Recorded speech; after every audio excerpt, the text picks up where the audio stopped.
Kako je bilo sa polaznicima? Da li ste zadovoljni sa Tuzla Dance Campom? Naravno da smo zadovoljni, polaznici su bili super, reagirali su jako dobro na stvari koje smo im pripremili. Nekakva osnovna ideja je bila da im zapravo ne damo samo korake koji će ovdje naučiti, nego i načini kako dalje te korake koristiti, trenirati, naravno iskorištavati u koreografijama, na natjecanjima, u betlovima i tako dalje. Kako su tebi prošla ova 3 dana? Zanimljivo. Moram priznati da dobro sam se odmorio, dobro sam se najeo, dobro sam se naspavao, istrenirao sam se, podijelio sam dosta iskustva, naučio sam jako puno, tako da mislim da je sve u svemu jako dobro prošlo. Super. Atomic Dance Factory, šta je sljedeće? Što planirate? Atomic Dance Factory, ovako, kreće nova sezona sa audicijama, znači prijavamo nove članove u 9. mjesecu. To je prvo, nakon toga ide priprema natjecateljske sezone, organizacija plesnog natjecanja Kings of Style, tamo negdje u 2. i 3. mjesecu. U međuvremenu ćemo pokušati malo sudjelovati na nekim međunarodnim događanjima. Ideja nam je otići na World of Dance pa ćemo vidjeti kako će to proći. Nakon toga, naravno, već planiranje i organiziranje Adria Dance Campa 2015. Da li već imate u planu koga ćete zvati na Adria Dance Camp? Imamo u planu, ali to imamo. Tajna je iz razloga što ne volimo govoriti prije nego što potvrdimo, pa imamo nekakve ideje. Ono što ćemo se definitivno potruditi je da ćemo pokušati pojačati jedan tehnički dio sa jedne strane, pojačat ćemo malo onaj dio OG-za, odnosno same kulture i povijesti, ali isto tako stvarno planiramo dovesti velike svjetske imena. Dobro. Kako vam se svidjela Tuzla? Tuzla mi se jako sviđa, doduše malo smo se bojali kad smo dolazili u Tuzlu zbog, nažalost, poplava i svega, ali nekako smo se uspjeli probiti.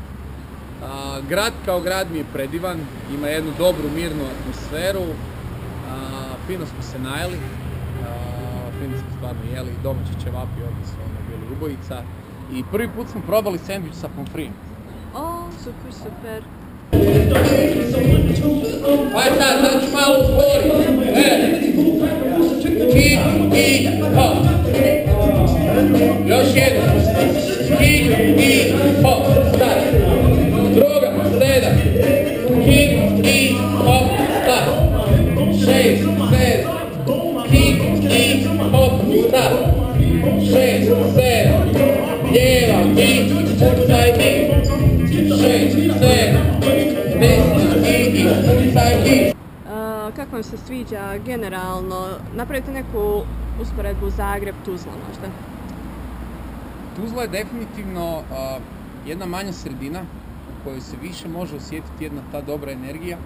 Posebice, evo primjerice, kad gledamo ovo događanje Kaleidoskop i Tuzla Dance Camp, ovdje smo već imali nekakvu suradnju, znači Bosne i Hrvatske, blisko smo radili sa plesačima, s druge strane ovdje je bio Lunar i njegova ekipa koji su uredili cijeli predprostor Doma mladih sa grafitima. Večeras idemo na koncert i sve ostalo i jako mi je drago vidjeti da se pazi na to da je cijela hip-hop kultura uključena u ovo događanje, a ne samo pojedinačni dijelovi, jer to nekako biti je da imamo MC-e, graffiti writere, breakere i DJ-e i da to sve zajedno stvara jednu dobru priču i kad je jedna ovako, ajmo reći, manja sredina u odnosu na Zagreb, onda se to puno bolje osjeti. Da li ima potencijala? Da. Naravno da ima potencijala, kao i svaki drugi grad, bitno je imati ljude sa dobrom i pozitivnom energijom koji žele nešto napraviti u svom gradu s jedne strane, a s druge strane imati plesače koji žele nešto od sebe napraviti, stvoriti neku karijeru i naravno pritom se dobro zabaviti. Kad se te dvije stvari dobro spoje, potencijala sigurno ima. Hvala lijepo.